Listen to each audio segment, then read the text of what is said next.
Hello, everyone. Today it's your favorite no frills YouTuber again. And today I would like to talk about the new 2019 series OLEDs.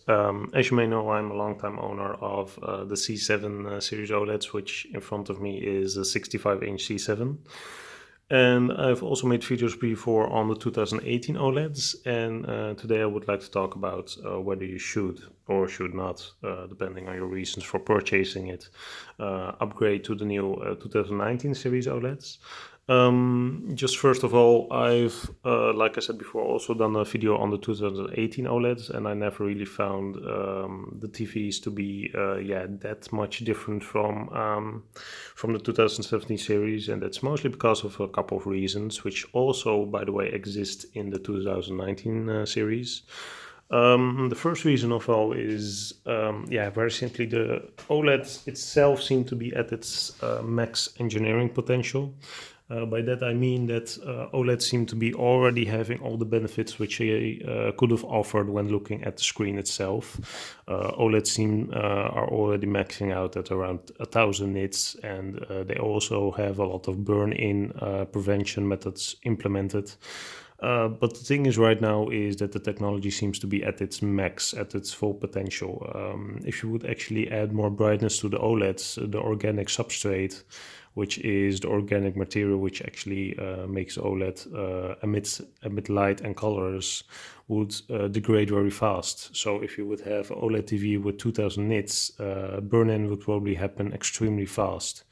So the problem with this is that the technology itself seems to be, just at its limits, and every year right now we're simply seeing OLEDs which have mostly software improvements, which do help, but don't add anything into the base OLED screen. The base OLED screen seems to stay almost the same. There are very incremental improvements which video enthusiasts will probably notice, obviously. But for the general public, a 2016, 2017, 2018 OLED don't actually differ that much. The 2070 series and onward do have a higher nit output, which is the light output of a television, when compared to the 2016 series. But this is mostly because the 2016 series had 3D implemented in the screen, so which lowered the brightness. So with this new 2019 series, it is kind of the same story. They'll probably have some software improvements, which is also in the press release of LG, which mentions mostly the processor improvements and, the extra image processing, but not things like, a very high nit brightness when compared to last year. Those things are not implemented in the 2019 OLEDs. What is, however, very important, and which is pretty much the biggest reason why I actually told people to not upgrade to the 2018 televisions, is the implementation of HDMI 2.1. And this is very important because it future-proofs your TV for at least 3 to 4 years. With HDMI 2.1, you can actually use the HDMI port to output 4K 120 Hz signals to the television, which makes your TV already future-proofed if there comes any type of 120 high frame rate content on the market, which also happens to be in 4K. And with the continuous improvement of image quality, this could be a real thing in the coming few years. Especially for gamers, which like to game with high frame rates. This could be a make or break situation when buying a new OLED. And with the previous 2018 generation, HDMI 2.1 is already known, but it was too soon to implement it in the televisions. But what this caused was that you were going to buy a television which was already going to be outdated by 1 year, which is, it just seems like a big waste if you bought the 2018 series and you just missed on, the HDMI 2.1 standard, which the 2090 TVs are getting. And what I like about Samsung is that they actually, with some TVs, actually promised to give you a new One Connect box, which was 2.1 HDMI capable, if the standard would eventually come on the market. But LG obviously doesn't have the standard, so what you're ending up with is a 2018 LG OLED, which is almost the same as the 2017 or 2019 series, but doesn't have this new port, which could actually future-proof it for at least 2 to 3 years, you know. Whereas you're now stuck with the HDMI 2.1 port, which is already outdated by 2019, which is it just seemed like a waste, and that was pretty much the major reason why I said to just wait till 2019, so you could actually get this new HDMI standard, because the picture quality of the OLED will always be great. You know, if you're looking for OLED, they all look almost the same, with the exception of the newer years obviously having a future evolution of the picture screen quality, which is mostly down to the better processing of the images. So there are some differences obviously between the 2016 and the 2019 OLED in terms of display quality, but 90% of this improvement comes from the software, which is in the system, which is just continuously improved with each year.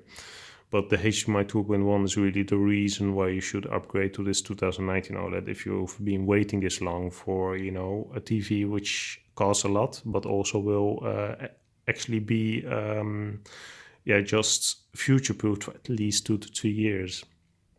Another thing for the big screen owners, 2019 is going to be a big year, obviously.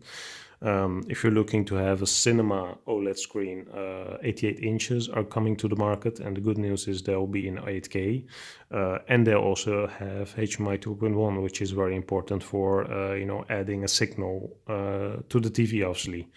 So if you're a home cinema enthusiast, this could really be the year to actually get the best screen available on the market for your home cinema. Obviously, it's going to be very expensive. It's probably going to cost in excess of 20,000 euros or more. But it's good to know that LG actually now has made the option available of having a very big screen, especially if you're a home cinema enthusiast. And so far, you've only been able to use a 57-inch screen, which is also pretty big, obviously, but it's not home cinema big. So it's nice that LG actually finally gave you this option. And the 8K resolution is obviously a very smart move by LG. So it also made sure that if you're going to buy a huge screen, it's also going to have adequate resolution, that even if your seating distance isn't that far, you'll be seeing every detail on the screen. And 8K content isn't yet available. Obviously, there's not that much 8K content, but the inclusion of HDMI 2.1 at least guarantees that for the coming 2 to 3 years, you'll simply be set. So you don't have to worry about early upgrading to an 8K television and not actually having an adequate HDMI 2.1 port to actually view 8K content, because the old HDMI 2.0 ports, which this TV, for example, has, isn't adequate enough to send 8K signal to the TV. So with some early 8K TVs, you simply don't even have the capabilities to view native 8K content. So those are the major reasons to upgrade to the 2019 series. In terms of picture quality, obviously it's going to be a little bit better than the past years, but all these improvements mostly come from the software in the TVs itself, which do add certainly a certain type of improvement to the image quality. But it's not like your screen is going to be 2000 nits because of the software. The inherent problems with the OLED, things like burn-in and limited brightness, are simply unsolvable with current technology. And I doubt the OLED technology will ever improve to the level that it can actually prevent these issues like burn-in and a low nits output. So unless you're willing to wait for our microLED, which will probably take around, let's say 2 to 3 years for the first very expensive models, you'll probably be dependent on the best OLED can offer you, which, by the way, isn't that bad, actually, because I've really enjoyed the screen for the past 2 years. And as of now, I still don't have any burn-in in the screen. And I'll be making a video on that, by the way. So thanks for watching. If you've been waiting to upgrade for HDMI 2.1, 2019 is the year for you. OLEDs are coming more affordable by the day, obviously. So thanks for watching. Keep watching my other videos, and I'll see you in the next videos. Goodbye.